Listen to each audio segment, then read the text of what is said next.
مولانا سوال یہ ہے کہ نبی اکرم صلی اللہ علیہ وسلم کے اہل بیت کے حوالے سے لوگوں نے مختلف ڈیفینیشن بنا لی ہیں. ہر کسی نے اپنا کرائٹیریا بنایا کہ فلاں داخل ہے اہل بیت میں، فلاں نہیں ہے. صحیح ڈیفینیشن اور صحیح کرائٹیریا کیا ہے کہ اہل بیت میں کون کون داخل ہے؟ آج کی محفل میں بہت اچھی اچھی باتیں، آپ لوگ پڑھے لکھے ہیں ماشاءاللہ، بالکل اچھی بات. اصل میں ایک لفظ نا مختلف واقع پر مختلف معنوں میں استعمال ہوتا. اب زیادتی ہے کہ ایک کو لے کر نہ دوسرے کو آدمی پھر برا دیتے ہیں. اب جہاں حضور نے فرمایا کہ صدقہ زکوٰۃ ان صدقۃ لا تحل لمحمد ولا لآل محمد، یہ محمد اور محمد کی آل کے لیے حلال نہیں. اب شیعہ بھی مانتے ہیں کہ پورا خاندان بنی ہاشم اس میں داخل. یہ تو نہیں کہ صرف یہ چار امام جو ہیں ان کو پر نہیں، باقی سیدوں کے لیے حلال. اس حدیث میں سب مانتے ہیں کہ آل محمد سے مراد حضور کا پورا خاندان بنی ہاشم، جتنے آپ کے کہتے کی اولاد، کسی کے لیے زکوٰۃ حلال. پوچھ لی کسی شیعہ اور ان سے سنیے کہ اس حدیث میں کیا مراد. یہاں آل محمد کا دائرہ بڑا ہے.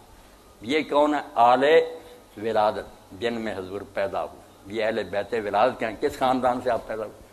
ایک ہے اہل بیت سکنا کہ جہاں آپ کی رہائش ہے، جن مکان وہاں کون رہ رہی، وہ ازواج مطہرات، وہ بیویوں کی بات ہوگی، وہاں اور کوئی نہیں ہوگا. اس لیے حضرت فرماتی ہیں کہ ہم آل محمد پر 2 مہینے ایسے آتے تھے گھر میں، چولہے میں سوائے کھجور اور پانی کے ہمارے گھر میں کچھ نہیں.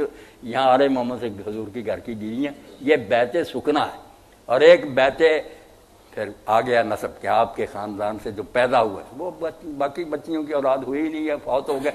اب دنیا میں نشان صرف حضور کی بچی حضرت فاطمہ اور ان کے بیٹے حسن حسین کا، جو ولادت سے کہا ہے نا بیت پیدائش سے جو آپ سے چلیے، وہ حضرت ام کلثوم کا کوئی نہیں ہوا. حضرت رقیہ کا ایک بچہ ہوا، چھوٹی عمر میں فوت ہو گیا. اسی طرح علی جو تھے حضرت زینب کے، وہ بھی فوت ہو گئے. اولاد میں جو آپ ہے نا 3 ہو گئے. پھر اہل بیت سکنا کہ رہائش کے لحاظ کے جو وہاں آپ دیکھ لیں صورت حضاب میں ان کو ہی کہا گیا کہ نبی کے گھروں میں داخل نہ ہو اجازت کے بغیر، وہاں بیویاں رہتی. ایک ہے بیت جو جس سے خاندان میں آپ پیدا ہو، وہاں زکوٰۃ کے مسئلے میں سارے بنی ہاشم. اور جہاں عید کا ذکر چلے گا آپ کی اولاد کا، وہاں تو اب دنیا میں آپ کی یادگار ضرور حضرت سیدہ زہرا اور ان کی اولاد. یہ باتیں سب حدیثوں میں اگر آنکھیں کھول کر پڑھے نا پتہ چلتا جاتا کہ یہاں اس کی بات ہو رہی ہے. جو ضد کرتے ہیں وہ پھر منکر ہو جاتے ہیں. نسب ولادت اور سکنا یہ الگ الگ رکھنے چاہیے. جو باقی 3 بیٹیاں نبی اکرم صلی اللہ علیہ وسلم کی، وہ خود تو اہل بیت میں ہیں یا وہ بھی نہیں اہل بیت میں، وہ خود تو ہوں گے نا. ان کی بھی اولاد اگر رہتی وہ سارے اسی طرح قابل مگر فوت ہو. حضرت عثمان رضی کا ایک بیٹا عبداللہ ہوا تھا، چھوٹی عمر میں فوت ہو. زینب کا علی اور اس کی بیٹی تھی امامہ سے تو پھر حضرت فاطمہ وصیت کر گئی تھی نا کہ میرے بعد میری بانجی سے نکاح کر لینا، وہ بھی یا اس سے حضرت علی کا بیٹا ہو. مگر پھر وہ سلسلے نہیں چلے.